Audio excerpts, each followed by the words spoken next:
பாக்கியா செல்வி ரெஸ்டாரண்ட்டுக்கு வர சொல்லிட்டு போனதுனால செல்வி மேபி ரெஸ்டாரண்ட்டுக்கு வராங்க. அங்க பார்த்துட்டு எல்லாரும் கூட வேலை செய்றவங்கலாம் செல்விய ஒரு மாதிரியா பார்க்க, "அக்கா நாங்க வேலை செய்றது கரெக்ட்டா வருமாக்கா? எனக்கு ஒரு மாதிரியா இருக்கு" அப்படின்னு சொல்ல, ஏன்டி இத்தன வருஷமா நீ இங்க தானே வேலை செய்ற, அப்பலாம் உனக்கு இல்லாது இப்ப மட்டும் என்ன?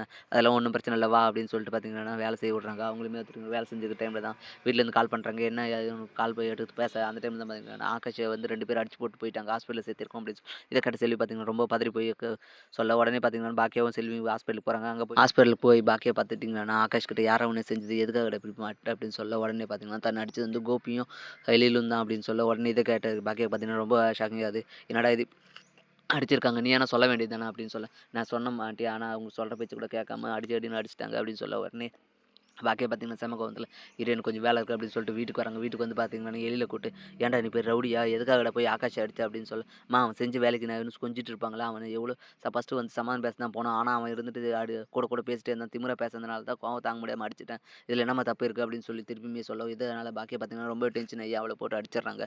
இத பார்த்து ஈஸ்வரி பார்த்தீங்கன்னா, "ஏன்டி எவனோ ஒரு வேலைக்காரி மகனுக்கோசம் உன் பெத்த மகன அடிக்கிற உனக்கு கொஞ்சமான அறிவு இருக்கா பாக்கியா? எதுக்காக இப்படி பண்ற?" அப்படின்னு சொல்ல, "நீங்க சும்மா இருங்க அத்த. நீங்கலாம் இப்படி உசுப்பேத்தி விட்டதுனால தான் அவன் இந்த காரியத்த செஞ்சுட்டு வந்து நின்னுருக்கான். படிக்கிற பையனுக்கு எதனா ஆயிட்டு இருந்துச்சுன்னா யார் பதில் சொல்றது? அவன் நாளைக்கே வந்து போலீஸ் கேஸ்ன்னு போனா, இவனோட வாழ்க்கை என்ன ஆகுறது? கொஞ்சமாவது யோசிச்சு பார்த்தீங்களா? தப்பு அவன் மேல மட்டுமா இருக்கு. நம்ம வீட்டு பொண்ணு மேல தானே இருக்கு. இவ தானே அவன ஃபோர்ஸ் பண்ணி லவ் பண்ண வச்சா. அப்படி இருக்கும்போது நியாயமா இவள தானே அடிக்கணும். அப்படி இருக்கும்போது நீங்க மட்டும் போய் அவன அடிச்சுட்டு வந்துக்கிறீங்க. ஏதோ ஏழை ஏழைன்னு சொல்லிட்டு தானே கை வச்சீங்க. அவன் இன்னைக்கு இருக்கிறவன் நாளைக்கு பணக்காரன் ஆக மாட்டானா?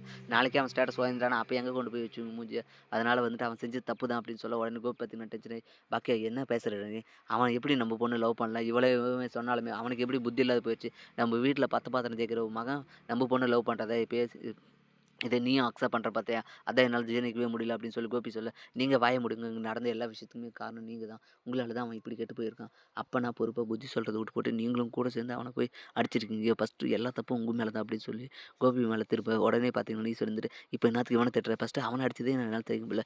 இப்ப கோபியுமே திட்டுற. வர வர உனக்கு புத்தி மழுகி போச்சு பாக்கியா. பணம் சேர சேர நீ வர யார் பேச்சும் கேட்க மாட்ற. நீ சொன்னது தான் சட்டம்னு சொல்லி இந்த வீட்ல எல்லாரும் பேசிட்டு இருக்க அப்படின்னு சொல்லிட்டு இருக்காங்க. இப்படிதான் இவங்களுக்குள்ள சண்டை போயிட்டே இருக்கு. இப்படிதான் வரப்போற எபிசோட் வந்து போகுது. அடுத்து என்னலாம் இன்ட்ரஸ்டிங்கா நடக்குதுன்றத நம்ம பொறுத்து வந்து பார்க்கணும். மேலும் இது போன்ற அப்டேட்ஸ் தெரிந்து கொள்ள மறக்காம நம்ம சேனல சப்ஸ்கிரைப் பண்ணிட்டு கூட பெல் பட்டன் அழுத்துங்க. அப்பதான் நான் போடுற ஒவ்வொரு வீடியோ உங்களுக்கு நோட்டிஃபிகேஷன் வரும். Thank you.